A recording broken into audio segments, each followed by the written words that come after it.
Blouse का चुकतात माहितीये? ब्लाऊजची कटिंगच व्यवस्थित आली नाही तर ब्लाऊज चुकतात. आणि कटिंग का चुकते?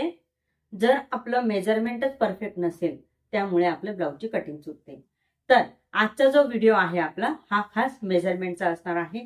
ब्लाऊजचं कम्प्लीट मेजरमेंट कशा पद्धतीने घ्यायचं आहे आपल्या बॉडीवरून हे तुमच्यासोबत आज मी शेअर केलेलं आहे. तर मैत्रिणींनो, व्हिडिओ संपूर्ण बघायचा आहे, अगदी शेवटपर्यंत बघायचा आहे. आणि चॅनलला जर तुम्ही नवीन आलेले असाल तर चॅनलला सबस्क्राईब करून घ्यायचं आहे. तर चला, जास्त वेळ न घालवता व्हिडिओला सुरुवात करूया. तर आता आपण इथे शोल्डरचा माप कुठून घेणार आहोत? जिथे आपल्या हाताची सुरुवात होते त्याच्या अलीकडचा पॉइंट घेणार आहोत. ह्या पॉइंट पासून ह्या पॉइंट. तर इथे मी घेणार आहे हे असं. तर इथे माझं शोल्डरचं माप येत आहे 14. आता इथे मी शोल्डरचं माप घेतलं आहे. शोल्डरचं माप घेतल्यानंतर आपल्याला काय करायचं आहे? आता इथे बघा, इथे मुंड्याचं माप मी इथे घेणार आहे. ठीक आहे. तर मुंड्याचं माप आपल्याला कसं घ्यायचं असतं?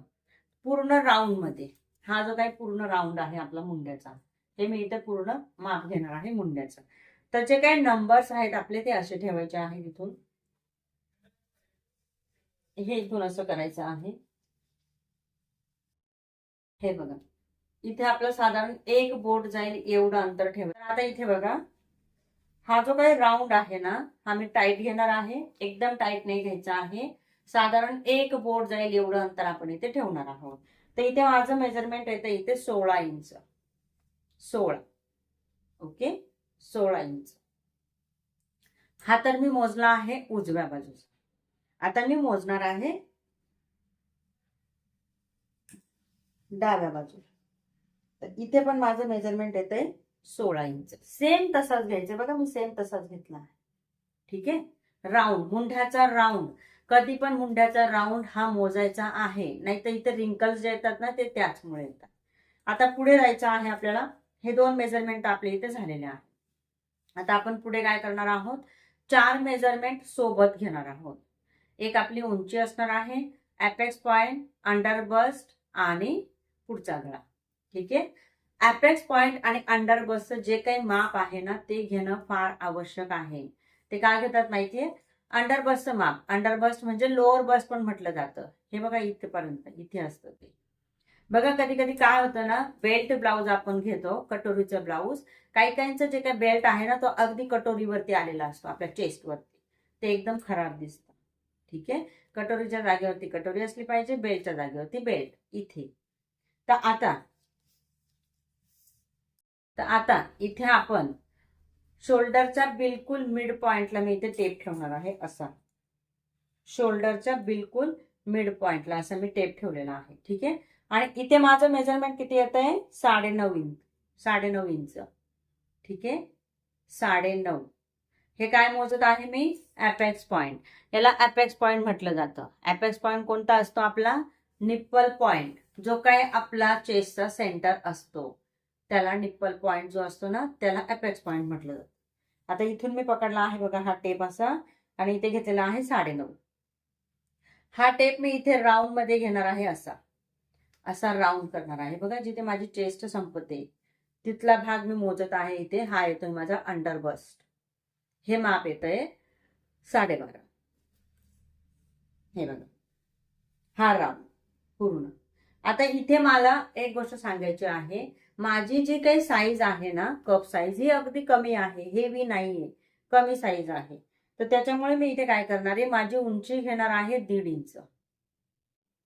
ठीक आहे, 1.5 इंच. तर इथे आलेला आहे मी 12.5 वरती. इथून खाली जाणार आहे मी किती इंच? 1.5 इंच. कारण की माझी कप साईज ही कमी आहे त्याच्यामुळे. मग 1.5 इंच खाली गेल्यानंतर माझी उंची किती येणार आहे? 14ची. हे बघा 14ची. ओके. थोडीशी बॅकला जाते मी म्हणजे तुम्हाला समजेल, दिसेल टेप. 14 इंच. आता 14 इंच मी घेतलेले आहे. समजा तुमचं माप जास्ती आहे, ही जी काही कप साईज आहे ही मोठी आहे, तर तुम्ही अंडर बस्ट पासून खाली 2 इंच घ्यायचे. ठीक आहे. पण कमी आहे तर तुम्ही 1.5 इंच मध्ये पण पुरेसा आहे. आता पुढे जाणार आहोत आपण. इथे फुल बस्टचं माप घेणार आहोत. जिथे आपल्या छातीचा उभार आहे तो भाग आपण इथे मोजणार आहोत. तर इथून मी असा मोजत आहे. इथे माझं माप येत आहे 34 फुल बस्ट. ओके, हे बघा बॅक साईडला पण आपला टेप तसाच असला पाहिजे स्ट्रेट, जिथे आपली फुल बस्ट मोजतोय तिथे. आता बॅक साईडला इथे कमरेच्या इथे आणि पुढे आपण इथे चेस्ट मोजतोय, नाही, आपला टेप असा असला पाहिजे. हे बघा असं करून घ्यायचं आहे आणि मग इथे आपण मोजणार आहोत. तर हे माझं येते इथे 34 इंच. त्याच्यानंतर मी काय करणार आहे, वरती जाणार आहे. तर इथलं माप येते माझं 33 इंच. हे काय आहे, अप्पर चेस्ट. ठीक आहे, हे आहे अप्पर चेस्ट. त्यानंतर हा स्टेप आपण खाली घेणार आहोत. जिथे आपण उंची घेतलेली होती तिथे आपल्याला हा टेप घ्यायचा आहे. बघा जिथे उंची घेतलेली होती तिथे मी घेतलेला आहे हा टेप. तर इथे माझं माप येत आहे 31 इंच. 31. ओके, यानंतर आपण जाणार आहोत पुढचं मेजरमेंट घेणार आहोत. पुढचं मेजरमेंट काय आहे आपलं, बाही. आता इथपर्यंत आपल्याला सगळ्यांना समजलं असेल. मग असे आपण जे काही मेजरमेंट घेतले त्याच्यामध्ये गळा राहिलेला आहे. ठीक आहे, पुढच्या गळ्याचं माप आपलं राहिलेलं आहे. तर मी काय करणार आहे, पुन्हा एकदा मी असा टेप पकडणार आहे आणि असा तिरकस टेप पकडत आहे. इथे जसं आपण टेप पकडणार आहोत सेम असाच पॅटर्न मध्ये पण पकडणार आहोत, लक्षात ठेवा. तर इथे मी मेजरमेंट किती घेणार आहे, 8 इंचाचं. किती घेणार आहे, 8 इंच. ओके, आता हे तर माझं झालेलं आहे बॉडीचं पूर्ण मेजरमेंट. आता आपल्याला घ्यायची आहे ती म्हणजे स्लीव्स. स्लीव्स, बाही. बाही मी इथे लॉंग स्लीव्स घेणार. ठीक आहे, अगोदर आपण लॉंग स्लीव्स बघूया. तर इथून मी घेणार आहे अशी, टेप जो आहे तो असा पकडायचा आहे, एक टोक, त्याचं पुढचं टोक हे असं पकडायचं आहे आणि इथून हे असं, हे बघा असं पकडायचं. असं पकडलं आणि इथे मी असं बोटाच्या साह्याने टेपला पकडते आणि मग इथे आपला येतोय 9.5 इंच. जिथे माझा हात फोल्ड होतोय तिथे येतोय 9.5. जिथे 9.5 आलेले आहेत तिथे मला काय करायचं आहे, गोलाई घ्यायची आहे. तर इथे माझी गोलाई येते 11.5 इंचाची. ओके, यानंतर हे तर आपलं मेजरमेंट झालं आहे. आता बॅक साईडला आपल्याला इथे काहीच मोजता येत नाहीये, कारण आपण स्वतः आपलं पाठीमागचं जे काही माप आहे ते घेऊ शकत नाही. ठीक आहे, मग आता बॅक साईडचं माप कसं घ्यायचं आहे, सिंपल आहे.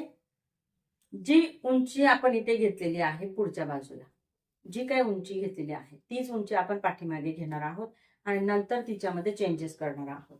कारण की आपला पुढचा जो काही भाग असतो हा असा कर्व शेप मध्ये असतो आणि मागचा जो काही भाग असतो तो असा फ्लॅट असतो, प्लेन असतो ना. तर मग आपल्या मागच्या आणि पुढच्या उंचीमध्ये चेंजेस होणार आहेत, ही गोष्ट लक्षात ठेवा.